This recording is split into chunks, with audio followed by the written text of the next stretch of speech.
특히 일부 부위는 계속 더 하시는 부위가 있어요. 과해지면 부작용이 발생할 수밖에 없습니다. 그래서 실제로 23살 청년이 필러 시술 이후에 이 시력 소실과 함께 뇌경색을 경험한 케이스도 보고되어 있습니다.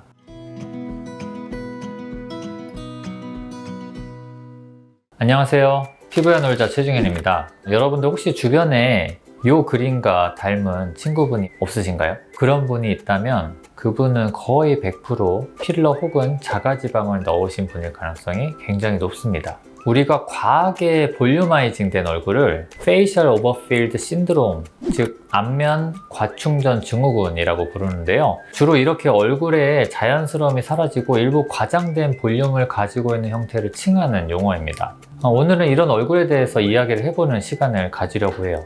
요즘 피부과에서 가장 인기 있는 시술이 뭔지 아세요? 전 세계적으로 가장 많이 받는 비수술 시술 1위가 바로 보톡스입니다. 부동의 1위죠. 다음 2위가 바로 히알루론산 필러였습니다. 특히 필러는 전년 대비 20% 이상 증가했다고 해요. 저는 개인적으로 필러 자체는 정말 좋은 시술이라고 생각을 하고 있어요. 수술 없이 짧은 시간에 부작용도 적고 바로 효과를 보이니까요. 하지만 이제 과해지다 보면은 문제가 된다고 생각합니다.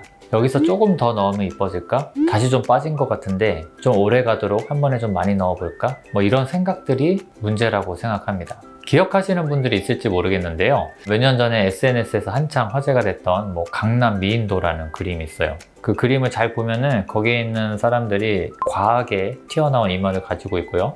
빵빵하게 부푼 앞볼과 함께 과도하게 도톰한 입술이 과장된 그런 풍자적인 그림이 있었죠. 그래서 당시에는 다들 너무 과장됐다, 이 정도까지는 아니겠지라는 분들이 많으셨는데, 근데 현장에서 직접 경험해보는 피부과 의사 입장에서 말씀드리면 사실 과장이라고 할 수는 없고요. 현실인 경우가 되게 많습니다.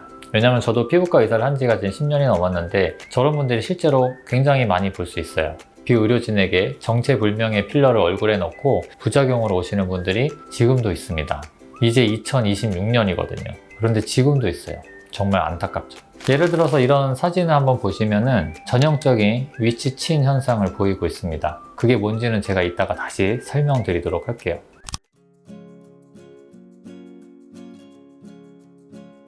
그럼 본격적으로 안면 과충전 증후군에 대해서 알아보도록 하겠습니다. 먼저 페이셜 오버필드 신드롬, 줄여서 FOS라고 하는데요. 여기서 오버필드가 꼭 필러만을 말하는 건 아니고요. 다른 바이오 스티뮬레이터라든지 지방 이식 같은 기타 볼륨아이징 시술들을 총칭하는 용어입니다. 말 그대로 과충전, 그러니까 너무 과하게 채워져서 나타나는 현상을 말하는 거예요. 잘못된 층과 부위에 반복적으로 주입이 되어서 얼굴의 해부학적 구조라든지 표정, 윤곽이 조금 비정상적으로 왜곡된 상태를 말하는 거죠. 오늘은 제가 설명하기 쉽게 그냥 필러라고 총칭해서 말씀을 드리도록 하겠습니다. 오늘 말씀드리는 필러에는 지방이식이라든지 콜라겐 시술들이 포함되어 있다고 이해하시면 되겠어요. 근데 이런 분들을 잘 보시면 가만히 있을 때보다도 표정을 지을 때 더 어색한 경우가 많거든요. 우리 얼굴에는 표정 근육이 약 20개에서 30개 정도가 존재를 하는데요. 이 근육이 적절히 조합을 해서 쓰이면서 표정을 수천 개까지도 만든다고 되어 있습니다. 즉 우리가 평소에 만드는 표정들은 아주 섬세하게 만들어져서 보여지는 거예요. 근데 이 1차적으로 과도하게 주입된 필러가 이 근육 움직임을 물리적으로 방해를 합니다. 마치 얼굴에 무거운 짐을 잔뜩 실어놓고 웃으려고 하는 것과 비슷한 경우죠. 그러니까 웃음이 부자연스러워지고 근육이 수축하면서 그 부위로 필러가 더 몰리면서 특정 부위의 필러가 덩어리처럼 뭉쳐 보이게 돼요. 그리고 보통 필러 성분들은 우리 몸의 수분을 흡수하는 성질이 있어서요. 시간이 지나면서 더 좀 부풀어 오는 경우가 많거든요. 그래서 저는 필러 시술을 할 때 항상 말씀드리는 게 있어요. 필러를 꼭 20% 조금 아쉬울 때 멈추시라고요. 시술 당시에 100%로 만족하게 넣다 보면은 나중에 보면 사실 조금 과해져 있는 느낌을 받을 가능성이 높습니다. 조금 아쉽게 넣으면 오히려 시간이 지나면서 오히려 딱 좋다고 하시는 경우가 굉장히 많아요.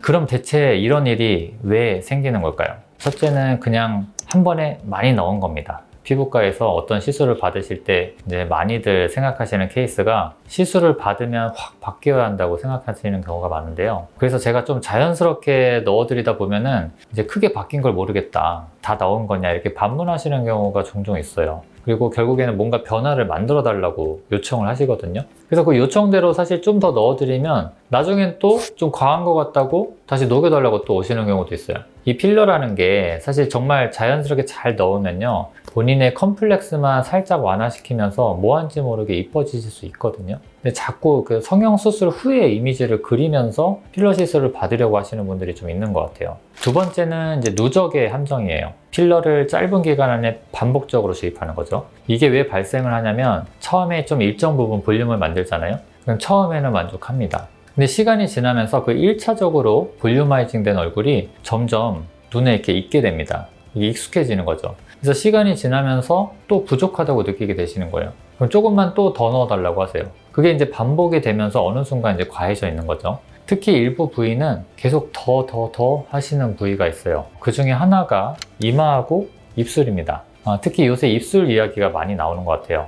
세 번째는 저는 이게 제일 중요하다고 보는 문제예요. 보통 나이가 들면 피부가 탄력을 잃고 얇아지면서 이렇게 늘어나거든요. 피부과에서 맨날 타이트닝 노래를 부르는 게 다 이 이유입니다. 근데 이 늘어난 피부가 팽팽해지게 필러로만 채우면 어떨까요? 예를 하나 들어볼게요. 하나는 풍선 새 거가 하나가 있고요. 축 늘어난 풍선이 하나가 있어요. 이 풍선이 팽팽해지게 물을 넣는다면 어디에 훨씬 많이 들어갈까요? 당연히 늘어난 풍선을 팽팽한 느낌이 들게 하려면 물을 엄청 많이 넣을 수밖에 없습니다. 그래야지 팽팽한 느낌이 들거든요. 그러니까 우리 피부에 필러를 넣는 것도 똑같은 거예요. 그래서 항상 피부를 단단하게 잡는 타이트닝을 먼저 하시면서 부족분을 필러나 볼륨화이징 시술로 채우라고 말씀드리는 이유가 다 여기 있습니다. 자, 네 번째는 이 필러 시술을 할 때 이 해부학적 층을 잘못 선택한 경우예요. 우리 얼굴 피부 아래에는 여러 층이 있습니다. 표층 지방부터 시작해서 깊은 지방, 근막, 골막 여러 층으로 이제 구분이 되어 있는데 각 층마다 필러를 넣어야 하는 적절한 위치와 깊이가 다 달라요. 근데 이걸 무시하고 잘못된 위치로 필러가 주입이 되면은 아주 소량으로도 과충전 증후군으로 갈 수가 있습니다. 특히 이마 같은 경우는 골막층으로 잘 들어가야지만 하는데요. 제대로 안 넣으신 분들이 많죠. 필러를 넣었는데 이마를 이렇게 눌러보면 물렁물렁하다? 이건 잘못 넣은 겁니다. 필러를 넣어도 좀 단단한 느낌이 드셔야 돼요. 그래야지 적절한 위치에 잘 들어간 겁니다.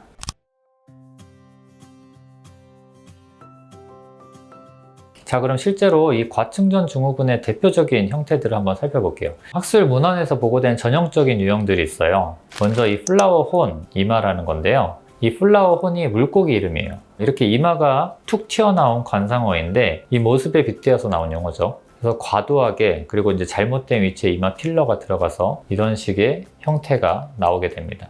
다음은 선셋 아이라고 해서 석양 눈이라고 하는데요. 우리 앞볼이나 광대 쪽으로 과하게 필러가 들어가면서 이 눈 밑부분을 조금 이렇게 밀어 올리면서 생기는 현상이에요. 그리고 침멍크 칙스라고 하는데요. 이제 다람쥐 볼 같다고 해서 나온 용어예요. 이제 말 그대로 다람쥐가 볼에 도토리를 넣은 것처럼 볼 쪽이 과도하게 부풀어 오른 상태입니다. 이제 특히 웃을 때 이 볼 쪽 부위 필러가 덩어리처럼 모여서 더 티가 나게 되거든요. 그리고 다음은 필러 페이스라고 하는데요.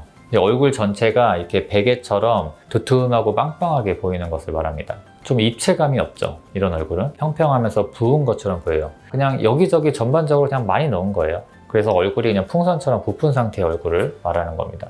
마지막으로 이 위치친 마녀 턱이라고 하는데요. 이 턱 필러를 조금 이제 과하게 넣고 그리고 이제 잘못된 위치로 넣어서 턱이 이렇게 늘어지면서 과하게 돌출되어 보이는 현상을 말하는 거예요.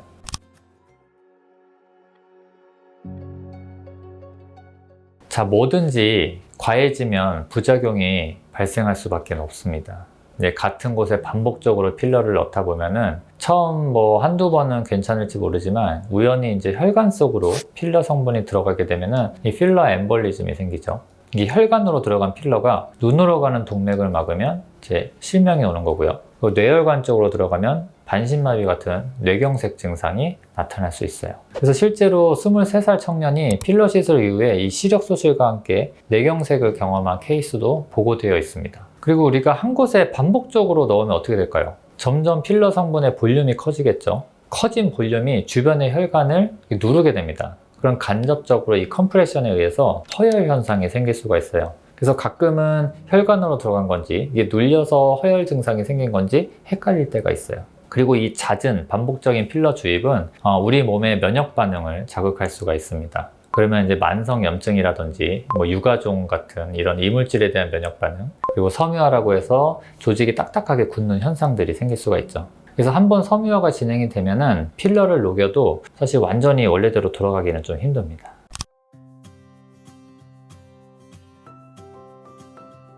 FOS, 이 과충전 증후군의 진단의 시작은 사실 히스토리 테이킹입니다. 환자분께서 먼저 정확하게 언제 어떻게 무엇을 시술 받았는지 잘 말씀해 주시는 게 제일 중요해요. 그리고 이제 반복 횟수, 얼마나 몇 번 시술을 받았는지 말씀해 주시는 것도 중요하고요. 근데 이게 참 가끔 답답한 게요. 그런 부작용 때문에 고생하셨음에도 불구하고 정작 병원에 와서는 이렇게 부끄러워서 말씀을 정확하게 안 하는 경우가 되게 많아요. 특히 이제 뭐 불법 시술 받으신 분들은 더 그렇고요. 그래서 이제 치료의 시작은 진단이거든요. 만져보고 이제 필요하면 뭐 초음파 같은 영상 장비도 사용해 볼 수 있겠죠. 치료는 히알루로산 필러가 원인이라면 먼저 히알라제라는 약물로 필러를 바로 녹여서 제거가 가능합니다. 요새 지방 이식보다도 필러를 많이 하는 이유가 바로 이 히알라제가 있어서예요. 지방은 한 번 넣으면 사실 제거가 불가능하거든요. 하지만 필러는 넣었다가 마음에 안 들면 바로 녹일 수가 있습니다. 다시 원상복귀가 가능한 거죠. 그래서 요새는 지방 이식보다도 이 필러가 많이 선호가 되고 있습니다. 좀 이렇게 여러 번에 걸쳐서 단계적으로 진행하시는 게 안전합니다. 넣은 필러 양이 많거나 부위가 넓은 경우에는 상태를 좀 체크하면서 횟수를 좀 나눠서 시술하시는 것을 추천드립니다. 문제는 이 히알루론산이 아닌 필러들이죠. 칼슘 하이드록시 아파타이드 같은 레디어스라든지 폴리락틱산 계열의 스컬트라, 뭐 이런 콜라겐 부스터류들의 필러들은 사실 히알라제로 안 녹습니다. 이제 주베록 같은 PDLLA 계열의 부스터들은 보통 열 자극에 약하기 때문에 고주파 같은 장비로 피부에 가열을 하면서 분해를 촉진시킬 수가 있고요. 성분마다 접근법이 다 달라요. 그래서 초반에 결절이라든지 뭉침이 생긴 것 같으면 초반에 병원에 가셔서 적절한 처치를 받으셨으면 좋겠습니다. 물론 이것저것 다 해도 안 되는 부분은 결국에는 수술적으로 제거하는 수밖에 없어요.